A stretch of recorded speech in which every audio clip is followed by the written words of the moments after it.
Really, we saw a massive decrease in the use of marijuana, particularly among youth. But, nationwide from the 1980s into the 1990s, there was this massive movement called the parents movement, where you had parents in communities all across the country speaking up on the issues of marijuana for their kids, for teens, getting active in high schools, getting active in advocacy.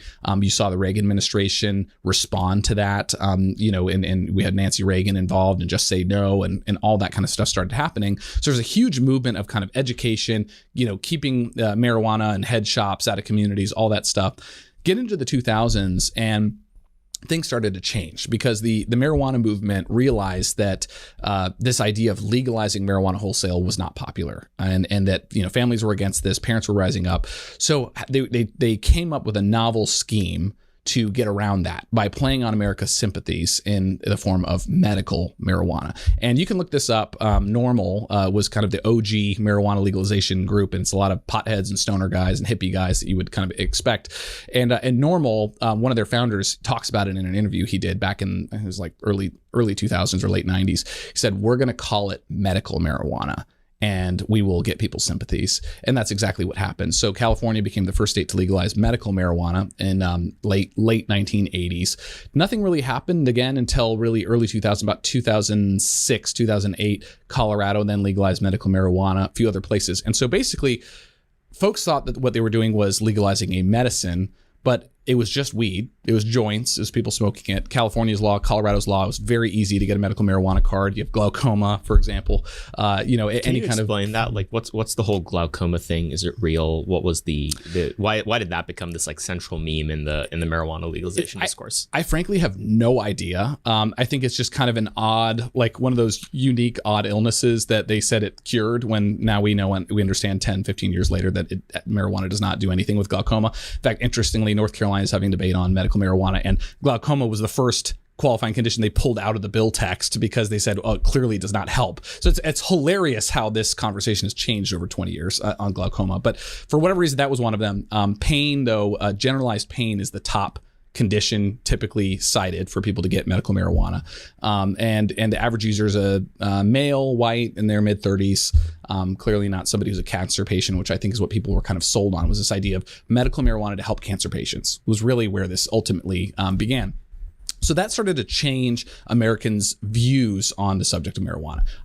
Maybe I don't want it to be recreationally legal, but medical marijuana, that's a good off-ramp for me. I'm going to help patients, going to help veterans.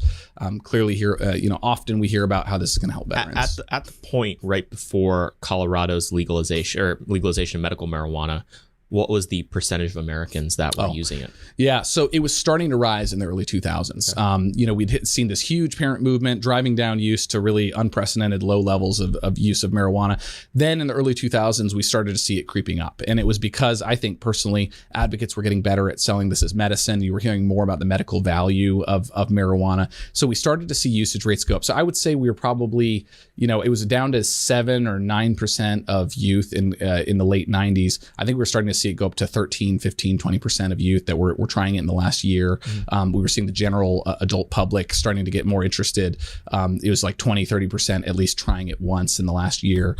And so we were seeing those use rates start to rise as there was more interest in the medical value, more interest in it. One of the things they were saying was that it's less harmful than alcohol. So I think there was that dynamic as well. So you had interest, you had people trying it out. And then as you start seeing states start to legalize medical marijuana, then what we got was an industry that started commercializing the drug, changing it, promoting it. So you had medical marijuana dispensaries that were advertising these products. And so, of course, that's going to drive up usage rates. And so we saw the usage rates continue to go up through the 2000s. And now they're at unprecedented levels today.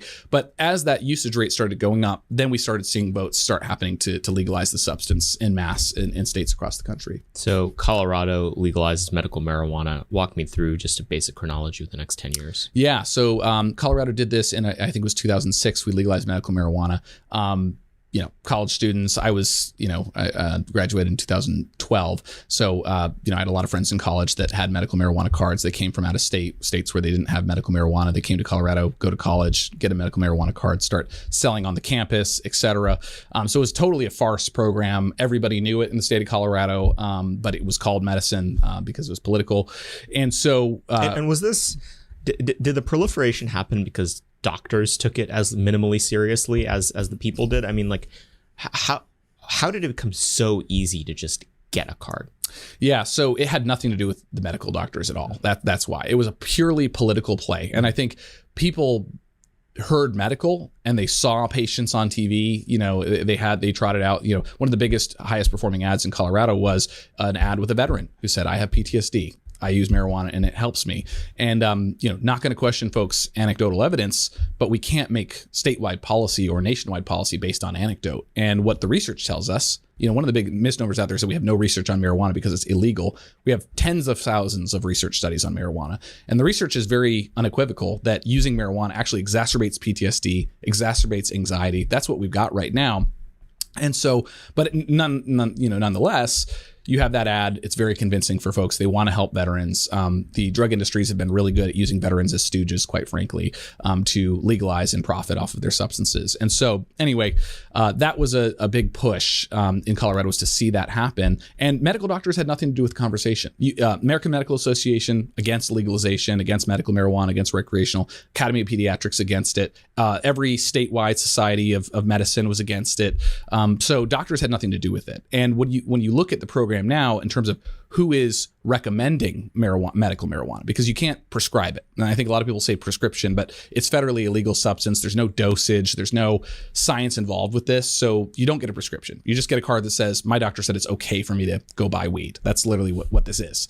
But you look at the percentages and it's about 2% of doctors are actually telling their patients, I will recommend this for you. So 2% of doctors are making up like 80-90% of the recommendations for medical marijuana. So very little medical industry involvement at all, because it's not scientific. Mm-hmm. And does it become just a racket for those small population of doctors? Like they end up building their entire practice around it? That's exactly right. So if you look up in Colorado, doctors, medical marijuana, you'll see doctors that their entire practice is literally just medical marijuana recommendations. They're like medical marijuana docs. And it's a disgrace to the profession, in my opinion, because it's not helping patients. It's clearly a way to get them access. Is there any liability imposed on those doctors if they make a diagnosis and the person misuses it and they end up getting sicker or hurting themselves? As of right now, there's no liability at all because they're not prescribing it. And that was actually something we tried to work on in Colorado 2 years ago. Was we passed a House bill that was trying to increase more of the physician involvement in the process, because Colorado is a state that wasn't going to roll it back, but could we make it more accountable? So we said, look, doctors, if you're going to recommend this to your patient, you have to put the potency of marijuana, which that's something that's really changed a lot in recent years. We can talk about that. You have to put the potency amount you're recommending. You have to try to put, some sort of dosage, which is kind of crazy, like how many puffs a day of a joint of marijuana or whatever. Kind of an interesting place we're in. But we try to get them to be more specific with it to increase that accountability. And doctors really didn't like that, because they said, well, this isn't something that's FDA, validated. So how am I supposed to make a recommendation on anything? And we were like, that's exactly the right question to be asking. Like, why should you be doing that? And so most doctors won't. Again, back to the timeline, what started happening in the 2010s? So commercialization is what started happening. Mm-hmm. So people thought it was medicine. What we got was a huge industry. Big tobacco started getting involved. As early as the 1970s, R.J. Reynolds, in their documents that were discovered through discovery of the class action lawsuit and all of that, they had plans to get into marijuana. Big tobacco has been trying to do this for 50 years. R.J. Reynolds, Philip Morris, all of them have had plans for more than 50 years to get into marijuana eventually. And so what we discovered was they had been kind of in the background pushing this. Big alcohol was another player that would come in a little bit later, but commercialization is what happened. We had an industry that was advertising these products, then potency started to go up. So more people were getting hooked and addicted to higher potency formulations of this drug, which had never existed before because there wasn't an industry that was in a capitalist society in a free market that was innovating around these products. So with medical marijuana, you had that industry and the ability to do that, and the advertising. So usage went up, interest went up, the messages got out across the country from an industry that had a profit incentive to get legalized in other states. So more states started legalizing medical marijuana. So the interest is going up. Colorado and Washington State then in 2012 became the first two states in the country to legalize recreational marijuana. And that's when you really saw the industry blow up. You saw products we'd never seen before. Shatters, waxes, candies, concentrates, THC levels, that's the ingredient that gets you high from marijuana. We saw that get up to 99% potency, where literally just 2 decades prior to legalization, the potency was between 1 and 3% THC. So you go from 1 and 3% to 99%. Then we started seeing addiction rates really start to skyrocket. Most people don't think of marijuana as something that's addictive. They think of, joints and whatever. And we've all heard the, marijuana never hurt anybody. Marijuana is not addictive, blah, blah, these various myths out there. We literally saw our country go from, in the 1990s, 1 in 10 people who use marijuana in the last year would develop a cannabis use disorder, an addiction, to then starting in 2010, 2020, 1 in 3 people who use marijuana in the last year will develop a cannabis use disorder. And that's according to our nation's top research institutions. So I think people would think that's crazy, but what they don't realize is what changed from 2000 to 2020, frankly.